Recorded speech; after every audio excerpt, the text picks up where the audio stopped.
fakkeenyaaf kun amma quubsaa ta'ee naaf hin deebine jechi rabbiin kun gaafa of waamu nuyi jedhee of waama moo ana jedhee of waama?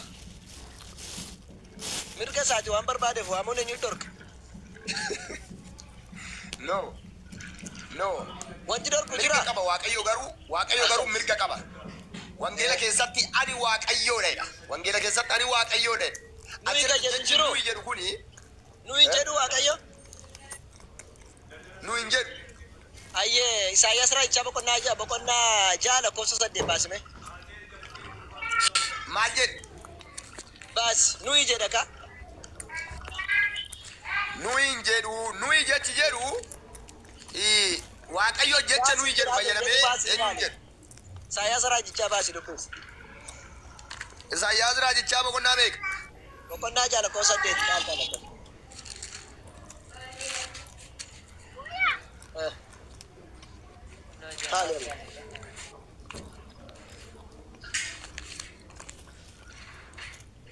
Esa punto.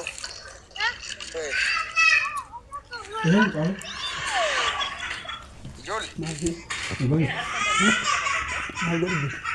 Video dah. Next tu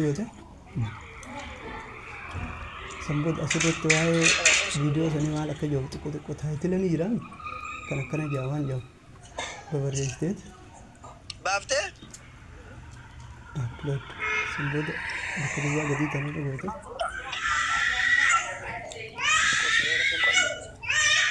Sidu bisuanjir. Yemmuu sagalee Waaqayyo isa eenyummaa eenyutu ergaanuu dhaqaa jedhu. Ergaanuuf dhaqaa kan jedhee dubbate eenyu? Eenyutu ergaanuuf qabaa jedhu. Eenyu kan jedhe nuuf kan jedhe eenyudha? Nuuf kan jedhe eenyu? Waltu cogonni. Nuuf kan jedhu warra yookaan Isaayyaas eenyutu ergaanuuf dhaqa kan jedhu kan dubbatu Waaqa osoo hin ta'in Isaayyaas jechuudha. Isaayyaas arrammoo nama meeqa ta'e? Isaayyaas tokko miti? Akkasin jedhu hubadhu mee obboleessoo?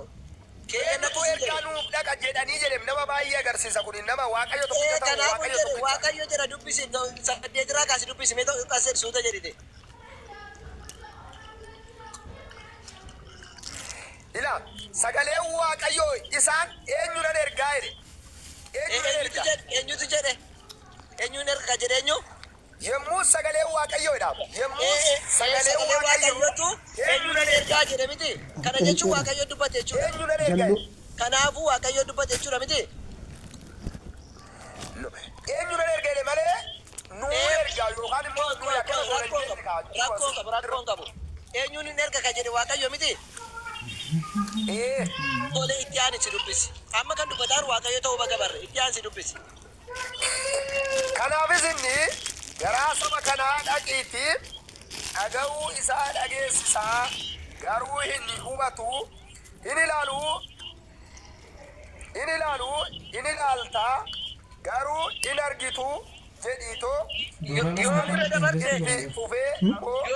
dabartee maali bira dabarteetta? Yoomittu taatee Wanni dah lakkoofsa Bitcoin 8 sii godhan. kan hardi. Forsi satu tahun berarti. saddeeti akkas jedhe laala geeffadhu. Akka malee. Yemmuu sagalee Waaqayyoo isa eenyutu ergee? Ni barsiisani. Isa eenyutu Aaditti ergaa maan jedhe? angoon. Itti buufii dubbisi. Aaditti maan Eenyutu angoon. ergaanuuf dhaqaa jedha. Eenyuree kan Kun ergaa beektaa kasaaraa guddoo qaba yoo if eegaa deemu malee. Fakkeenyaaf nama baay'ee eenyu faadha nuu dhaqa kan jedhu nama malee Doolaaraan biliyoona 30 Waaqayyotti kasaara. dubbachaa jira malee Waaqayyo isaanitti dubbachaa jira. Eenyutu ergaanuuf dhaqaa jedha. eenyutu jedhe ergaa eenyuuf dhaqama ergaan kana qaba eenyuuf. Waaqayyoof Kanaafuu inni Aappiin dubbataa achi jiru. keessan seente kun kan. kan dubbatu Waaqayyo kan itti dubbatu Kanaafuu Isaayyaas. galatoomi bakka Waaqayyo dubbataara taanaan Waaqayyo eenyutu ergaanuuf dhaqaa jedhe Waaqayyo parsanoo dubbataa jechuudha si galee. Quraan irraa san waliin dhugoomsu waliin argatu sababiin isaa Faayinaansii nuti dhiiga namaa qulqulluu akkasitti uumnee lafee namaa akkasitti uumnee bishaan samii irratti qonyee akkanatti galateeffannee gaafa jedhu jechi nuyi jedhu waan baay'ee Qulqullinsa agarsiisa. gatii gabaa, gabbiinsa gatii gabaa, sararoonni kun amma Maaliif inni kun jiru. jaallatala? walittiin dhufin malee garuu nuyi jedhee waaqayyo akka dubbatu baqabatte namni tokko personiin tokko nuyi jedhee dubbachuusaa bagaari ammas fakkeenya tokko si baa kennume fakkeenya tokko boqonnaa 19 laatamee banime Yohaannis Wangeel yoon Horsiisa yoon barate Koila waa tokko yoon yaalii yoon barate dura barachuu fedhannu. waa tokko leegal. Wangeela irratti nuyi jedhee iyyuu hin bareeda. Sababiin isaa abbaa ilma hafuura qulqulluu jennee waamna nuti laa.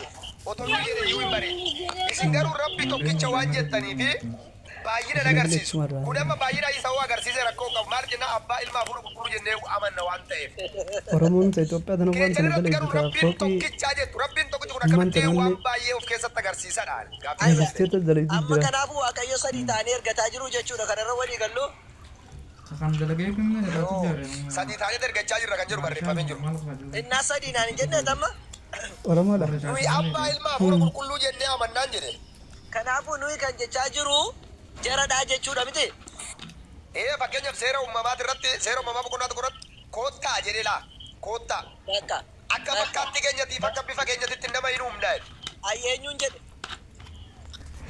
Ofuma isaatiin jedhe. Ofuma isaatiin gooftaa Yesuus Kiristoos yeroo laannu sadii jennee amanna siin jedhee abbaa ilma hafuura qulqulluudhaan jedhe.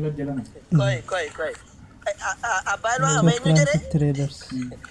Abbaa ilma hafuura qulqulluudhaan sababiin isaa isin koottaa kan agarsiise jedhe eenyu jedhe amma abbaa ilma hafuura qulqulluudhaan kan jedhe eenyudha Akkuma baay'inaansiiti. kan jedhe eenyudha Akkaawuntiin sarara riiskii fudhata. waaqayyoodha kan. waaqayyo ilmaatu koottaa jedhe moo waaqayyo abbaatu koottaa jedhe Waaqayyo abbaatu koottaa jedhe. eenyuun jedhe Waaqayyo abbaa waaqayyo ilmaa kan jedhu aadaa sitti jamar barreeffamee jiru isaa argatte. innaa koottaa kan jedhe eenyu reenatti mikaa koottaa jedhe itti eenyutu Waaqayyoodha koottaa kan jedhu qaama of biraa waammatu qaba. ishina eenyu qaamni of biraa waammatu sun Hafuura qulqulluu abbaa ilma hafuura qulqulluu. ahaa abbaatu koottaa jedhe hafuura qulqulluu waama Abbaatu hafuura qulqulluu ilma hafuura qulqulluu waamaa jira. hafuura qulqulluu tokko miti hafuura qulqulluu tokko miti ma Tokko lama akkamitti jiraadha. koottaadhaan irree hafuura qulqulluu tokkoon dachaadhaan akkamitti waama Abbaa ilma hafuura qulqulluu maqaa abbaa kan ilma kan hafuura qulqulluu jedhamu wangeel. kan waamaa jiru eenyudha jennaan abbaadhaa jette eenyu waamennaan hafuura qulqulluu jette miti Fakkeenyaaf abbaa ilma hafuura qulqulluu kan amma qaama lamaan kana waamuu danda'a fakkeenya yoo fudhan. Garuu achirratti rabbiin tokkicha waan jedhameef na mormisiisee bee ammaadha. Otoo akka gachaa kana abbaa ilma hafuura qulqulluu ta'ee namantu ta'e eeyyee kanaaf dubbachuu danda'a. atamma waaqa sadiidha jara sadantu dubbataa jira kan jettu ragaa kanaa kennitu barbaade anamma koottaa kan jechaa jiru abbaadhaa jette kan waamaa jiru immoo ilmaa fi hafuura qulqulluudha jette miti ayyee ragaa naa kennu Maatiyoos 28 lakkoofsa 18 dubbifadhu. hin jedhu achirratti koottaa jedhee jira waameen jedhu Maqaa abbaa kan ilmaa kan hafuura qulqulluutiin dhagaa saba ansin gaafanne san ansin gaafanne koottaa jedhee kan waame eenyuun waameen sin jedhe Yoo gurra namaa gisee guddaa sitti beebe. eenyuun koottaa jedhee waame abbaanni waame natti baane seera uumaa boqonnaa tokko lakkoofsa Nuti abbaa ilma hafuura qulqulluu jennee amannaa. Abbaa ilma hafuura qulqulluu jennee amannaa.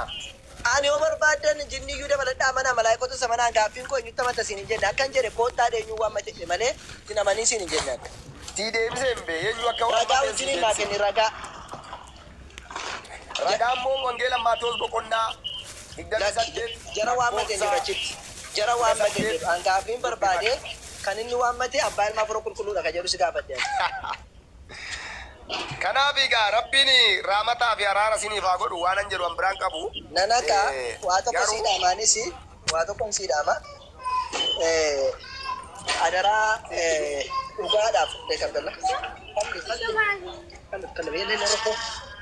dhugaa sitti namaa jiru dhugaa amma barattee galti hojiirra oolchi dirqamaa sitti fudhadhu siin hin jennu garuu moo xiinxali sammuu keetiin nuyi jechuun dirqama nama baay'ee ta'uun barbaachisu tole nuyi jechuun namni tokko ofiinuu nuyi jechuu danda'a bakka biraallee ragaa sii kenna jennaani ati eeyyamamaa miti kanaafuu namni tokko nuyi jedhee of waamuun namni sun of guddisuudhaaf malee yookiin vaaliyuu qabu agarsiisuudhaaf malee baay'ee ta'uudhaa miti kanaafuu nuyi kan jedhu Pluraaliidhaafis singulaariidhaanis hin fayyadama akka seerlugaa afaan Arabiffaattis akka afaan Hibruuttis jechuudha.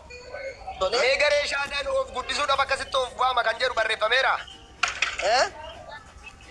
Of guddisuudhaaf Waaqayyo nuyi ofiin jira kan jedhu barreeffameera. Seerlugaa afaan Arabiffaa sitti maa rakkoo seerlugaa afaan Arabiffaa sitti maa jira. Fakkeenyaaf Elohim jechuun waaqayyoolii jechuudha. Mee amma sitti gaafadha. Elohim jechuun waaqayyoolii jechuudha mee?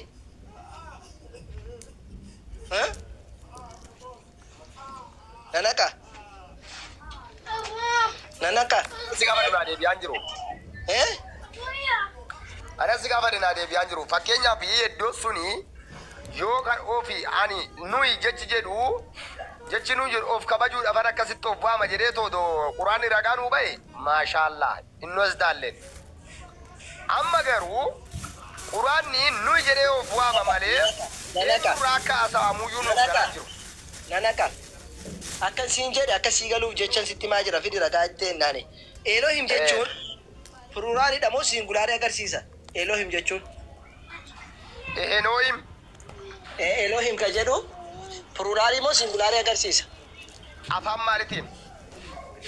Afaan maalitiin afaan Ibraayistiin ka Elohim jechuun?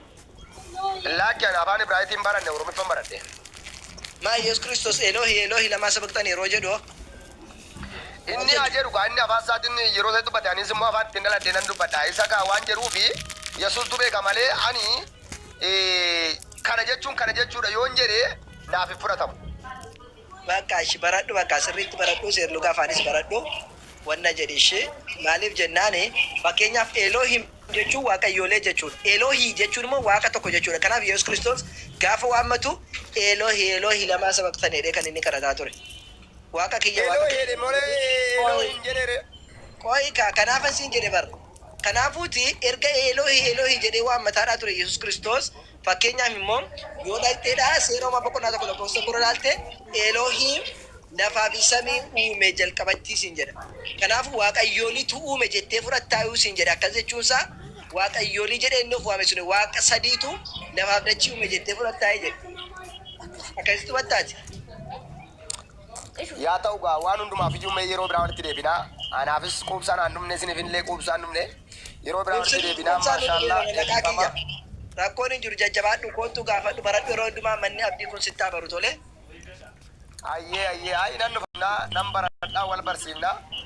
Rakkoon hin jirtu dhugaa jirtu moo dhugaa Waaqayyoo karaa dhugaa jirtu moo isin haa barsiisuun jedhaa jajjabina isinidhaam. Abbaa kiyya karaa dhugaa rabbi sitti agarsiisu waan biraa wanti jennu tokko hin jiru karaa dhugaa rabbi tokkicha malee ilma namaadhaaf sagaduudhaa miti akkas inshaallaati. Hayyaa.